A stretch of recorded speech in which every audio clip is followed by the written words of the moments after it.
नमस्ते। आज मैं दिल्ली आई हूँ। मिसेस इंडिया इंटरनेशनल क्वीन इस ब्यूटी पैजेंट का ग्रैंड फिनाले है आज, और फिनाले क्राउनिंग के लिए मुझे यहाँ पे अंकिता सरोहा जी और अजय सिंह जी ने इनवाइट किया है। इन्होंने वाकई ही इस पैजेंट को in its 5th glorious year इतने बड़े पैमाने पे इसका आयोजन किया है। I am so impressed by the scale and also the versatility, क्योंकि बहुत ऐसे ब्यूटी पैजेंट्स में मैं गई हूँ पहले भी क्राउनिंग करने, बट यहाँ के जो कैटेगरीज थे, एक तो जो एज कैटेगरी था of 29 to 30, 21 to 39, and then the classic category of 40 plus to endless.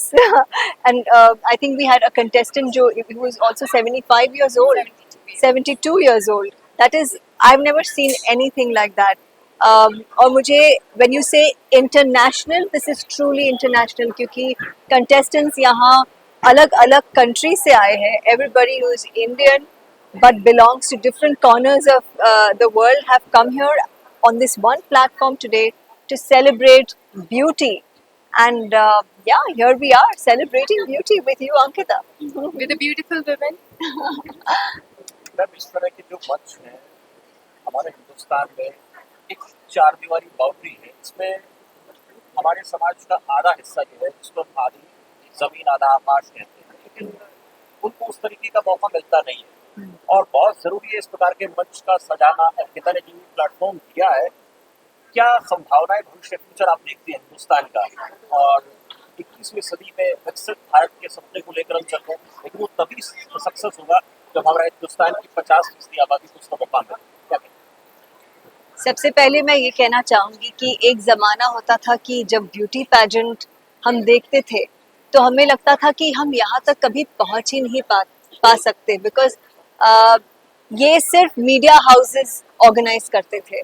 But आज एक ऐसा दौर चल रहा है जहाँ पे जब अंकिता सरोहा जी जैसे लोग इतने शिद्दत के साथ, इतनी मेहनत के साथ एक बड़ा प्लेटफॉर्म खुद अपने मेहनत से खड़ा करते हैं, जहाँ पे वो एक इंटरनेशनल प्लेटफॉर्म क्रिएट करते हैं to give people from different women जो कभी सोच भी नहीं सकते कि अपने लाइफ के किस स्टेज से, किस एज में वो एक ब्यूटी पैजेंट में पार्टिसिपेट भी कर सकते हैं। क्योंकि आमतौर पे हमने यही देखा है कि एक सर्टेन हाइट की क्वालिफिकेशन होती है, एक सर्टेन फिगर की क्वालिफिकेशन होती है, एक सर्टेन एज की कैटेगरी होती है, looks etcetera etcetera. But to break all that cliche and truly give real women a chance to express themselves, और ये सिर्फ एक दिन का पैजेंट नहीं है, 4 दिन से कड़ी मेहनत हुई है, अलग अलग राउंड्स हुए हैं, whether it was talent, personality, introduction, everything, तो ये एक संपूर्ण तरीके से एक आपके पर्सनालिटी को दुनिया के सामने पेश करने का एक प्लेटफॉर्म, एक मौका दिया है अंकिता जी ने. So this was absolutely wonderful. I had to do the easiest part, come and crown and give a beautiful smile. Yeah. You are adding grace to the show. My pleasure. Thank you so much. जो ये real queen's है, इनके लिए आप क्या message देना चाहेंगे? इनको किन किन चीज़ों का ध्यान रखना चाहिए आपके ऊपर? She is a queen though. She is a queen. She look like a queen.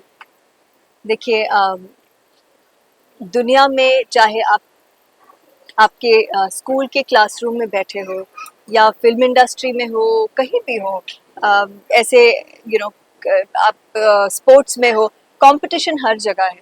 But आपको एक चीज़ कभी भी भूलना नहीं चाहिए, और वो है खुद की पर्सनालिटी, खुद का कंफर्ट, और आपको क्या करना है इस दुनिया में।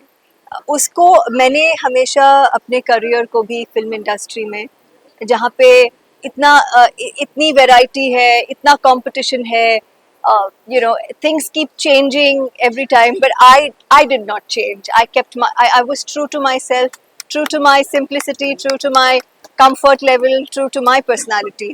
और मैंने उन्हीं फिल्म्स को चुना, उसी काम को चुना जो मैं करना चाहती हूँ, जिस तरह से मैं दुनिया के सामने पेश होना चाहती हूँ।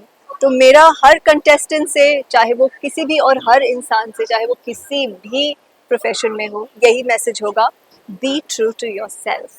मैम अपकमिंग प्रोजेक्ट्स के बारे में आप बताना चाह रही हैं कि आप क्या करने वाले हैं next? Okay. Well, you'll see me very soon in Jolly LLB 3 and I'm very excited about it क्योंकि Jolly 1 जो था, Jolly LLB, it was one of my personal films as well. So it's not only that I acted in it, but I also loved watching that film. So I'm looking forward to it. Thank you so much.